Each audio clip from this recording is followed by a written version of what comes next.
मैत्रीचे प्रेमात रूपांतर। अभय आणि नेहा हे दोघे मित्र होते। ते एकमेकांबरोबर खूप वेळ घालवायचे। अभयला नेहाच्या साथीत खूप आनंद मिळायचा।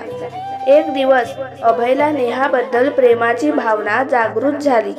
त्याला समजले नाही की तो नेहाला फक्त मैत्रिणीच पाहत होता की काही अधिक। अभयने नेहाला त्याच्या मनातील भावना सांगायचा निर्णय घेतला।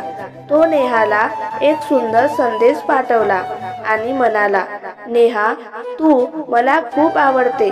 तू माझ्या आयुष्यातील सर्वात महत्त्वाची व्यक्ती आहेस। नेहाने अभयच्या या शब्दांना ऐकले आणि तिच्या डोळ्यात आश्चर्याचे अश्रू आले। तिने अभयला मिठी मारली आणि म्हणाली, अभय, मीही तुला खूप आवडतो, तर तू पण मला खूप आवडतेस। त्यानंतर अभय आणि नेहा ही दोघे एकमेकांच्या साथीत खूप खुश झाले। त्यांनी एकमेकांसोबत अनेक सुंदर पल बितवले आणि त्यांचे प्रेम दिवसेंदिवस वाढत गेले।